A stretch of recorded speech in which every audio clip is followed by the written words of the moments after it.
So we are the majority of the Parts and Crafts Collective. We make things with kids. We make things and we make things happen. And we do it with kids and adults. Sometimes we do it with them together, and sometimes we do it with them separately. Starting with the idea that people are naturally inclined to work on together and make cool stuff, we run programs and make spaces where kids can have access to the inspiration, resources, and space that they need to be productively creative and creatively productive. In the last 6 months, we've run summer and winter camps, built lightsabers, put together a workshop. We started hosting a yogurt making co-op. We foraged for edible plants along the Minuteman bike path. We made these Harry Potter wands. We swing them and sparks shoot out the tips. We made them.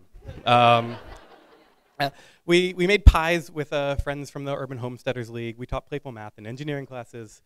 We rebuilt this with friends from Sprout, this giant walking kinetic sculpture that some of you might have seen in the Honk Parade at Davis. And we helped build a popcorn popper and run a popcorn sale.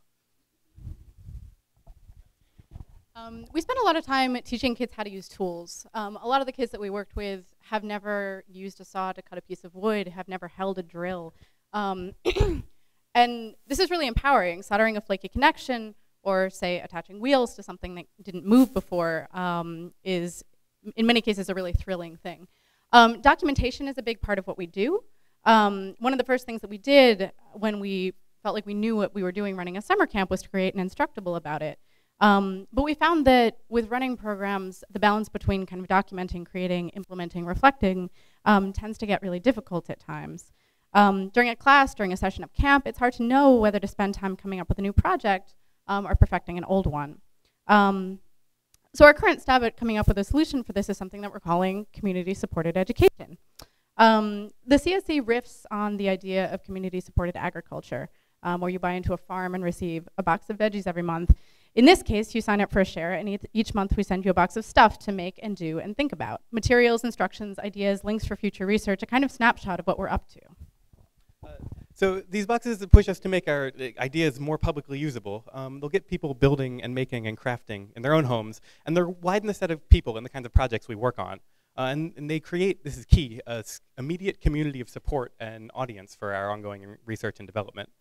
They're like project kits, but they have a little bit less polish and a little bit more immediacy. So in addition to the usual instructions and materials, we'll give you a set of design documents about why and how we make the choices we did to make it easier for you to extend and remix our work. And when we're done, we post it all on the internet.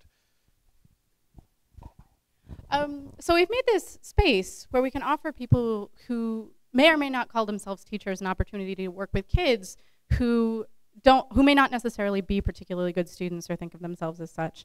We don't want this space to be limited to our workshop. CSEs are a way to get us a little further afield. Apart from our recent fellowship from the Awesome Foundation, for which we're incredibly grateful, we're almost entirely privately funded. Everything goes on a sliding scale from free to expensive, which means that we quite literally allow people to pay what they want.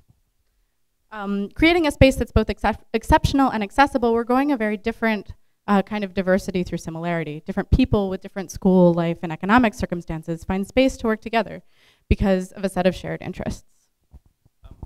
And so what's so great about making stuff with kids? It's really fun. I spend a lot of my time thinking about really serious things. And then working on with kids, building lightsabers and musical instruments and hovercrafts is like a way to keep my whimsy alive. But moreover, working with physical objects and actual communities is an antidote for an educational system that for kids and adults focused almost entirely on abstractions, whether they're test scores, standardized test scores, degrees, or like potential employability.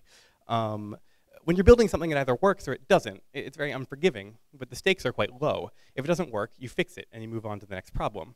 And when you're working directly with other people, it's not when you're working with other people, communication and consensus aren't just like ideological things. You know, they're very real and present. In our workshop, when kids are sharing limited tools in space, this kind of working on individual projects, it imposes a basic need for kindness and communication on kids that doesn't really come up in the typical classroom. And for us, working directly with a specific set of people means that we're constantly experimenting with how our abstract needs meet community desires. So that's pretty much that. Special thanks to Mike Chaput with Flickr username 427 for the nice picture of a CSA box, which he CC licensed, and I used, and I'm attributing now. Hi, everybody. Thanks for coming out tonight. We were absolutely stunned when we got a chance to take a look at the kinds of things that, that Will was doing in his program, the creativity of the lightsabers. And when you teach kids to make things, they have a broader sense of what is possible to build. And we just really thought that the way that you're engaging with the community is great. And so we would like to present you with the big giant check here. And don't really try and take it to a bank, but we're good for it. So, so don't worry. Thank you very much. We're the Awesome Foundation, Boston chapter, and what we do, the Awesome Foundation Boston chapter. And about a year and a half ago, 11 people got together and decided to give $1,000 a month to an awesome project. We'd also like to talk to you guys about going to our website, awesomefoundation.org, and submitting, because just now I've seen a lot of things that would make our next deliberation really, really interesting. And you know, that's what we do, is we take submissions from the web, and we do our best to get as much attention to the project and give you $1,000 bucks. So we've done a bunch of different kinds of things. The first grant was made to the Big Hammock, and Hansi Better actually a year later was a saint, went through all of the municipal licensing venues, and actually had the hammock on the Greenway a year from when she was awarded the first grant. We've done telecommunication systems for disaster relief. We funded somebody in Australia who's working on a prototype. We've the guerrilla gardeners, or the stealth gardeners. I don't think they like to be called guerrilla. Yeah, they're perfectly legal gardeners who are just very stealthy. And we've got invisible instruments coming up. We just set the date for the 4th of March. We've got another event for the guerrilla gardeners and another community gardener who expanded his garden to feed more people in the little part of Idaho that he's in. It's a really cool project, and you'll be hearing more about it. And submit, awesomefoundation.org. Our next deadline is midnight tomorrow, but if you get it in on